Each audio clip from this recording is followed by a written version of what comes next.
अली भाई, आपने बताया आपका काम उसी तरीके से चल रहा है, दावत का काम आपका चल रहा है। मैं असल में ये पूछना चाह रहा हूँ बेसिकली काम है क्या। एक मिसाल के ज़रिए समझाता हूँ। हम दावत इस्लामी के मरकज़ गए थे, उन्होंने हमें दावत दी कि हमारे अंदर शामिल हो जाएं, इत्तिकाफ़ के रोज़े रखें, मतलब एक वो इस्लाम की दावत दे रहे थे।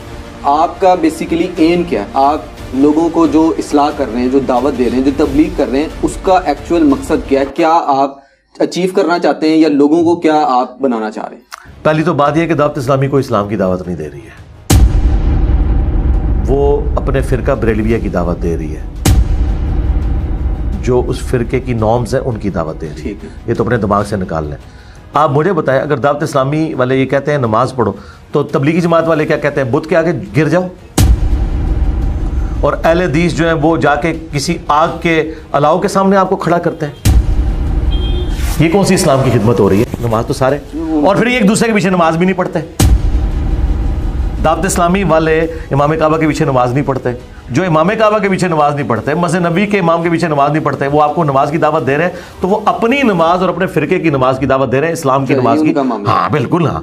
अब मैं ये, इससे आपको मेरा फर्क पता चलेगा।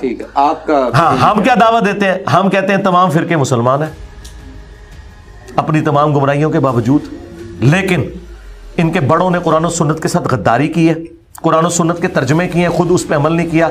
ये देखो कुरान और सुन्नत में ये लिखा है, तुम्हें ये बता रहे हैं। अहमद बरेलवी साहब ये कह रहे हैं कुरान के बाद सबसे अफजल किताबें बुखारी और मुस्लिम है।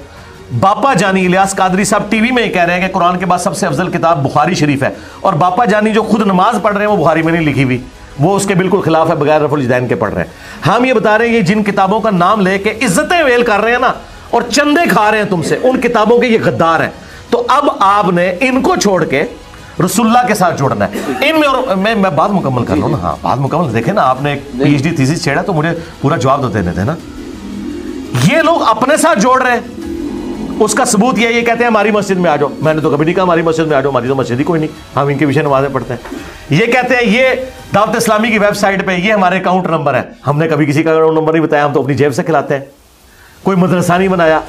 ये बताते हैं कोरोना के दिनों में इलियास कादरी साहब के जी ऑलमोस्ट 40,000 मुलाजमीन है, उनकी तनख्वाहें हम कहाँ से दें? लोगों ने ज़कात भी कम कर दी है, तो हमने इनकी तनख्वाहें कहाँ से देनी है? ये तो आपसे आके ये गिले शिकवे करते हैं। ये जो आपको नमाजें पढ़ा रहे हैं ना पीछे, वो ये खाऊ प्रोग्राम है कि वो आपको अकाउंट शेयर करवाते हैं। मैं तो इस सिस्टम का बेनिफिशियरी नहीं हूं। अब कुरान खोल के देखें, कुरान में आया कि जब भी कोई नबी दावत देता है, अल्लाह ताला के रेफरेंस से वो कहता है कि मुझे अल्लाह ताला ने पैगंबर बना के भेजा और मैं इस तबलीग के बस तुमसे कोई मुआवजा वसूल नहीं करता, मेरा मुआवजा अल्लाह के ज़िम्मे है। आज भी नबियों के पैटर्न पे नबियों का सही मानने वाला वो होगा जो उसी पैटर्न पे दावत देगा।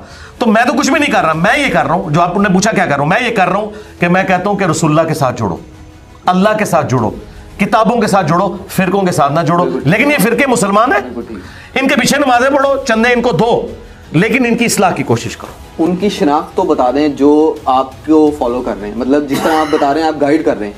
अल्लाह ना करे जी उनकी शनाख्त उस तरह की हो जो इनकी। वो शनाख्त कुरान में ये हुआ सम्माकुमुल मुस्लिमीन, वो मुस्लिम है, वो कहते हैं हम किसी फिरके से मुसलमान होना उनकी बिल्कुल ठीक है। On A lighter note, retirement plan जैसे होते हैं, दुनिया से सबने जाना है। आपकी दुनिया से रुखसत के बाद आपने कोई ये वसीयत की है कि मेरा मकबरा ना बनाया जाए? आपके फॉलोअर्स हैं, मानने वाले हैं, मोहब्बत करने वाले हैं। मकबरे उन्हीं के बनते हैं जो मकबरों के कायल होते हैं। हमारा मकबरा किसने बनाना है? आपकी मोहब्बत में गाड़ियाँ गिफ्ट करते हैं? नहीं, तो वो कौन सी मैंने ले ली है? ऑफर तो करते हैं। नहीं, ऑफर किया ना, जाने के बाद बता देंगे। गाड़ी किसी को ऑफर करना है तो हलाल काम है ना, मकबरा बनाना तो हराम है, वो तो हदीस में है। आप मना नहीं ना कर सकते उस वक्त में, ये वो अल्लाह का काम है, इंशाल्लाह नहीं बनने देगा, आप बेफिक्र है।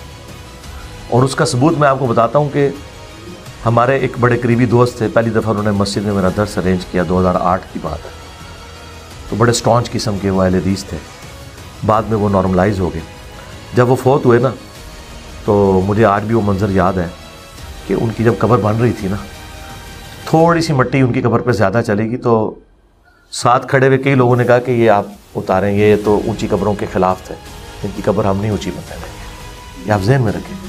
मज़ार उनके बनते हैं जो मज़ारों पे जाते हैं, मज़ारों पे कब्रों को चाटते हैं, वो फिर एक्सपेक्ट करते हैं कि उनके साथ भी यही कुछ हो। कश्फुल माजूब में अली बिन उस्मान अजवेरी ने खुद लिखा है कि मेरा एक मसला फंस गया था, मैं बाजीद बुस्तामी की कब्र पे जाके मुजावर बना तो मेरा मसला हल हुआ। वो बेसिकली इमेज दे रहे थे कि मैं भी अपने बाबे के पास गया था, मेरे मरने के बाद तुमने भी मेरे पास आना है। इंजीनियर साहब ने कभी कहा है कि मेरी कब्र पे आना? इंजीनियर साहब तो उल्टा इन सारी चीज़ों के खिलाफ है। तो जो लोगों के साथ ये काम डल रहा होता है ना, वो खुद ये अपनी ज़िंदगी में तालीमात दे के गए होते हैं। ये मेरे बात आपने ज़हन में रखनी। अब रह गया कि वो मज़ारात जो तालीमात के खिलाफ हैं वो हुक्मरानों के ज़ेर असर बने हैं, उसको कोई रोक नहीं सकता। मसलन इमाम मुस्लिम का मज़ार बन गया, हालांकि मुस्लिम में हदीस है कब्रों पे मारते मत बनाओ। अब ये जो है ना, इमाम मुस्लिम के शागिर्दों ने नहीं बनाए, ये हुक्मरानों ने ज़बरदस्ती की। हुक्मरान जब इस किस्म की ज़बरदस्ती करते हैं वो तो कुछ भी कर सकते हैं, उसकी तो कोई गारंटी नहीं है। लेकिन रह गए हमारे स्टूडेंट्स तो वही हरकत नहीं करेंगे। आप बेफिक्र हैं, आप वसीयत कर देंगे जी, वसीयत ही है, वसीयत है, आप बेफिक्र हैं, कैसे करेंगे? बिल्कुल ठीक है। इंजीनियर मोहम्मद अली मिर्ज़ा हमारे साथ मौजूद थे, तफसीली गुफ्तगू कर रहे थे। हमें कमेंट सेक्शन में अपनी राय से आगाह कीजिएगा। मुझे इजाज़त दीजिए, अल्लाह हाफ़िज़।